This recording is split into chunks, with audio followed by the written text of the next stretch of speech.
Good morning, Claire here in the Pacific Northwest Puget Sound area, Grow Zone 8B, and it is a beautiful summer morning. This heat has not reached its height yet, and so it's actually really nice to be out here and not feel like you're being literally burned alive. We've had some really high temperatures this week in the high 90s, which were for here might as well be like 10,000 degrees because we do not have air conditioners out here for the most part.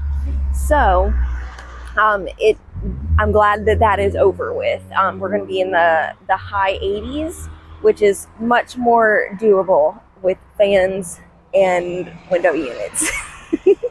But with that being said, some things in the garden did not care for that high heat. Some things just really took off and thrived. Everything is happening in the garden right now, so I cannot wait to show you all the things that have made significant growth since last week, and I'm going to show you some other little adventures and projects that I started. So let's just get to it. Let's go. Here we are in the front bed where we usually start out, and here is that, and it looks like it's creating some flower pods, so we'll see what those are soon. But last night I had the most amazing surprise, not expecting it at all, but one of the gladiolas have flowered, and it's this kind of yellowy greenish color. I had like a mixed bag, so I don't even know all the colors that are going to emerge hopefully really soon, but that's a good start. These sweet peas have taken their sweet freaking time, and I finally have a bud right here. That's so exciting. I can't wait for it to open up and smell amazing. Everything else is kind of growing. Hopefully it's shaded enough in this area to not be completely killed by the heat right now. You guys, this garden space, I was so nervous about it all season, but it is really starting to slowly come to life. I've got this beautiful rose here. This gladiola has some of the buds on it, so it's probably going to open up soon, and all those ones waiting to come alive. But just there's a little bit of color here and there, and more things starting to open. And then I'm so thankful that I put these grow bags up here. I love that the color that it brings to it, and plus these tomatoes are doing phenomenally well. They're getting so tall, and I had to add in some stakes in here and tie it up a little bit. This one's already producing some little tomatoes. This is that Sweet Million variety of cherry tomatoes, and our jalapeno is doing good. I forgot what that one was. We'll find out, I guess, once it starts producing some fruit. But these were ones that I grew. I had grown some poblanos and some bell peppers, so we'll see what they're doing.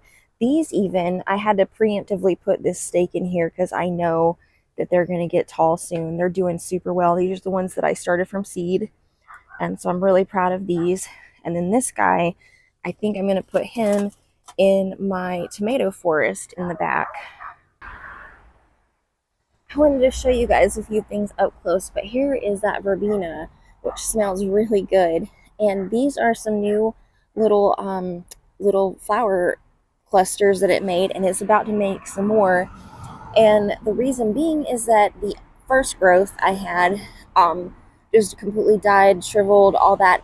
And so I cut it down, and it's produced these new healthy looking leaves. So don't be afraid to cut things down when they've gone past their prime, and because you never know, you're going to be surprised probably with like the amount that it will keep producing. And then this is that paprika plant that I finally realized I think it's a yarrow variety. It doesn't say that on this little thing that I had bought it, but it's producing more bloom shoots. These old ones are finished. I might let them kind of go to seed before I cut them, but they are so prolific. And I've got a new poppy here and another one starting to come up. I cut off the other seeds, and I actually just kind of threw the seeds into the ground. So we'll see if any of these pop up from where I let the seed fall around it. I would love to see that happen.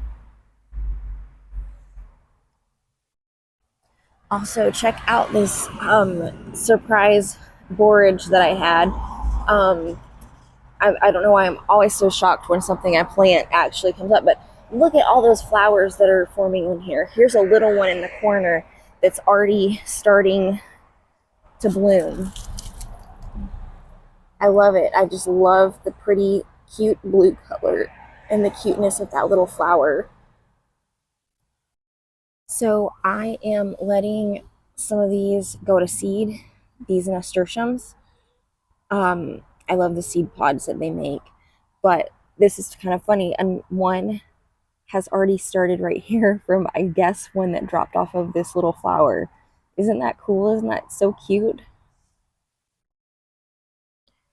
And have another little nasturtium start right there. So these plants will keep on producing and giving and dropping seeds and making more. And I had to show you guys my marigold that's starting to open up. It looks like it's going to be nice, fat, and juicy when it fully opens. Guys, this is becoming my favorite spot in the garden. This trellis has not seen much use the way that I intended yet. I'm gonna be hopeful, and I'm gonna be optimistic about it, because if I know anything about my garden, I never have much hope for it, and then it really surprises me. So one of the surprises that I had is a random watermelon coming up right here. I don't know if it got dropped there or what, but I have a cantaloupe here that looked really rough, and it's starting to rally. And then I have, my cucumbers and the cucamelons, and it's starting to grab on to the trellis. So hopefully the cucamelon will start coming up here and putting leaves up on this trellis like I hoped. And here is another watermelon. And here are our volunteer pumpkins. And look at this gigantic pumpkin squash flower here. Isn't that huge? Like, it's the size of my hand. And then here is our tomato forest, and it is doing so amazing. I'm gonna have to get, I should do a size shot right here to show you guys just how tall this is. Like, it's outgrowing my stake here. I've had to stake it up, I think, 3 different times. And over here on this side, look at all these little tomatoes. This is, I believe, some type of Roma tomato. And oh, I've got some more going here. And there's mine that I had started from seed that has really just hung on and really wanted to live, I guess, because it did not look so great to begin with. And then look at these. It's a whole branch of little cherry tomatoes starting to form. And back here, it looks like I need to harvest these lettuces. They're looking real good. We're gonna have lettuce for dinner, I guess, every night for the next week or so. And oh, here's some exciting things. More calendula is blooming. Here is this anise hyssop apricot sunrise variety that I had bought last year, and it's starting to flower now. When I bought it last year, it was like 5 foot tall. It was really big and branchy and had tons of those flowers. So I'm hoping it'll continue to grow bigger, or throughout the season put out new branches. But the hummingbirds are supposed to really love that. And got more calendula over here threatening to bloom. Look at this. This is one of my dahlias. I've got some little buds starting here and here. I don't know if you can see this, but here's a little kitty nest in my very overgrown beyond the fence area. Hey, Gil baby. So as I was talking about in the front about not being afraid to cut back, dead leaves or, things, these strawberries were looking so gross, but most of them have sent off new, healthy strawberry um, shoots or leaf shoots. And I'm hoping and crossing my fingers and believing that maybe we'll get some more strawberries, maybe not, but I did not know this when I was younger, but strawberries are perennials, and so you can overwinter them and have them, be strong and established for next year. So I'm gonna keep these going. I'm not gonna rip them out. I'm gonna cover these up wintertime so that they'll be ready to produce next spring. These are bells of Ireland, and I have never grown these before ever, but I am loving how they're starting out here. This one's going pretty strong. I don't know how tall these are going to get, if this is their peak that they're going to reach, or if they're going to keep on going. So I'm going to let it keep on doing its thing, so that I know what to do for next year when I grow more of this, because I'm already loving this so much.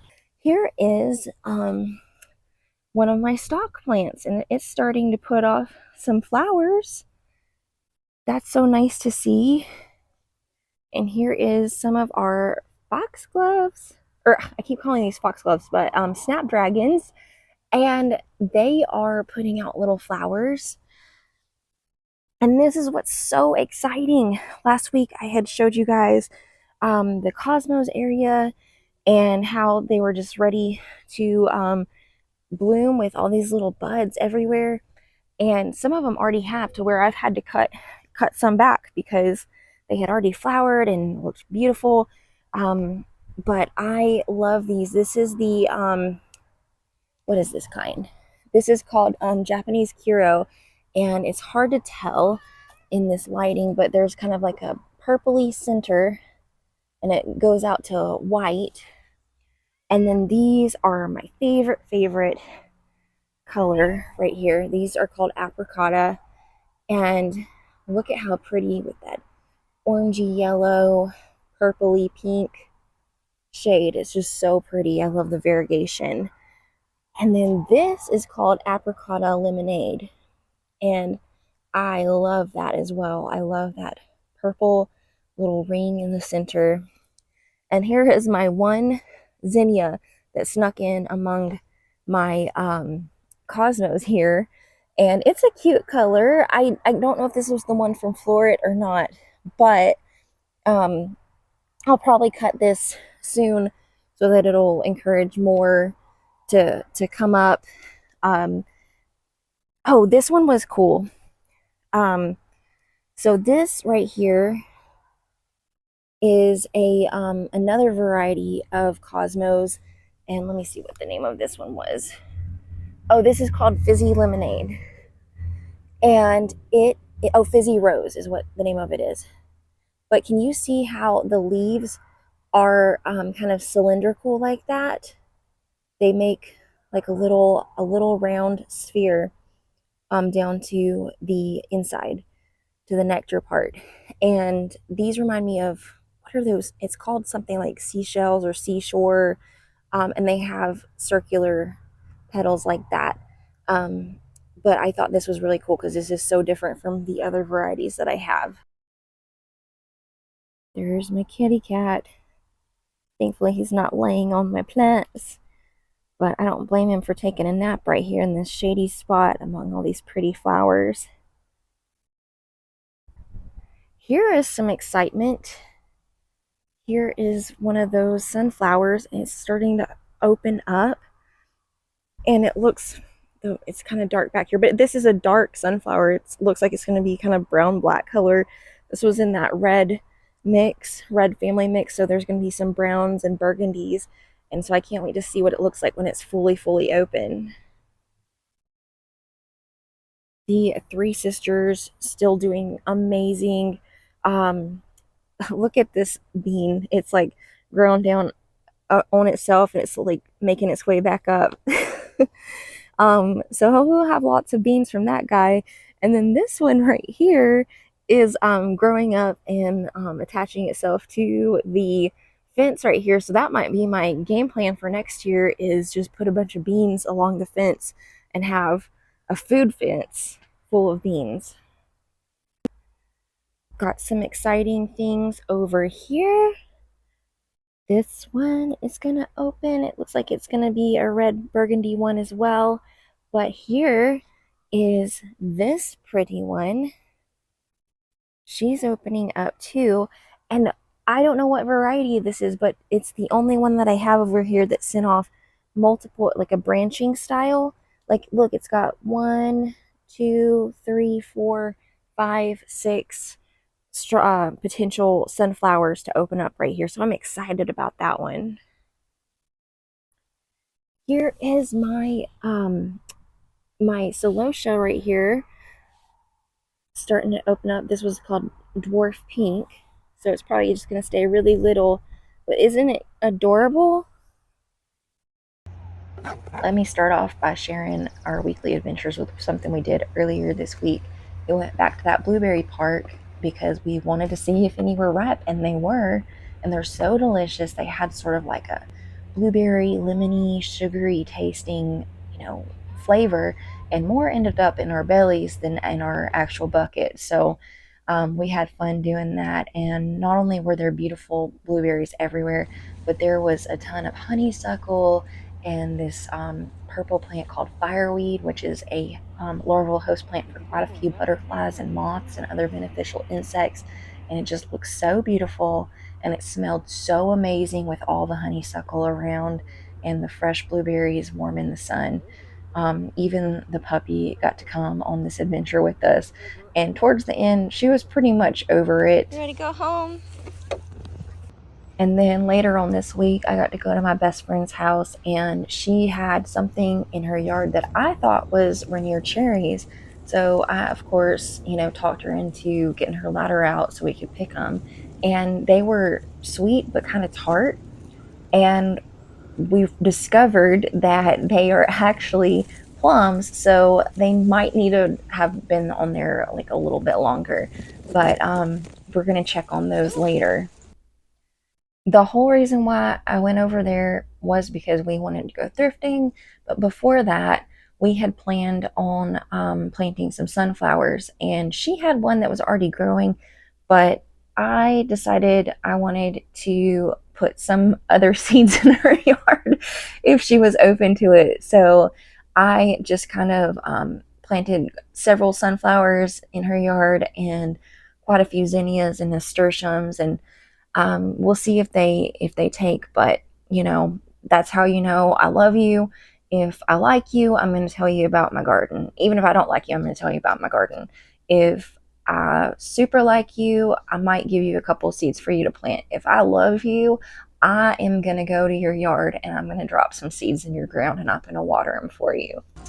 Then we went thrifting, and I could kick myself for not buying this velvet shade lounge because I need it. And then we found this dollhouse. Obviously, we had to get it, and here it is at home. And Katana's getting right to work with it. I tell you what, we have the sweetest dog in the world. She does not have a high prey drive, so these chickens are completely safe. She's just kind of curious, and she watches them, and she kind of wants somebody to play with. So and here is my egg helper. She is doing so good. I found this little tiny basket at the thrift store, and it was just the perfect size for Katana to help collect the eggs. And then, of course, when the chickens are out, we gotta see if any of them are amenable to being petted. Um, I love her little sneaky walk to try to get up to one, but nobody was really having it today. So there was a lot of chasing that went on this morning. And here is a new garden area. I'm going to show you what I did over here. While I was clearing out the area, there was a lot of nipplewort, which was growing over there. And when I started to pull it, I noticed there was a lot of ladybug pupas and larvas on there, and I did not want to throw it in the wheelbarrow or somewhere where it would die off. So I decided that I was going to very carefully remove some of the plants, and then I was going to create a safe place for them to continue developing and growing into ladybugs. I've noticed this year I've had a ton of ladybugs, and I'm guessing that nipplewort must be a larval host plant for them. Another larval host plant for them is things just a lot like butterflies, dill and fennel and things in that family, cosmos, other flowering plants. So I am so thankful to have had so many ladybugs in my garden this year, because I feel like my roses really did not suffer for very long from aphids or anything of that nature. And they are such a beneficial helper in the garden. So now I have my own little ladybug nursery, and there's quite a few on there waiting to make their metamorphosis into their final form. And hopefully they'll be doing good things in the garden, which I know they will. And then after I got them set up and safe, I had a few little things like dandelions and some other weeds to get out of this area. And if you don't have a grandpa's weeder, you are missing out. This thing is such a handy tool. I've had this for, I think, 3 years now. After working in my friend's yard, I was inspired to pretty much throw the remnants of about 5 million zinnia packages, sunflowers, some tithonia, and yeah, like I said, just all the zinnias into the ground, and added a few nasturtiums as well, because you can't go wrong with those. And I just want to see what happens. I think that things do better in my garden when chaos has occurred. I literally sprinkled everything on there like confetti, and I just kind of raked it a little bit. I didn't fully plant really anything, so some of the birds might come and enjoy it. Who knows what might try to eat it, but this is what I said. I'm just going to see what happens. It's going to be a real surprise. To keep myself and the kids from stomping all over the seeds, and to remember like where the boundary is of where I planted, I decided to go to these various rock piles that I have in my yard from when I've dug up certain areas, and there's all these huge stones and huge rocks.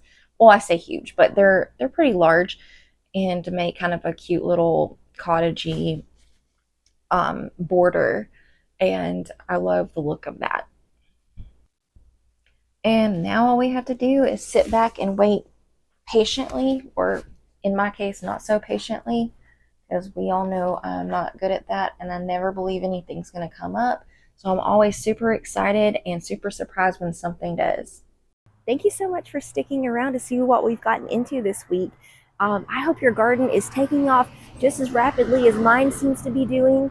And I am so excited to continue to put more things in this and really maximize every single grow day that I have left. So what is some things that you are furiously working on? And what are some things that are alive in your garden right now that are making you the happiest? I would love to hear that. So anyway, with that being said, I hope you have a great week, and I can't wait to see y'all next week.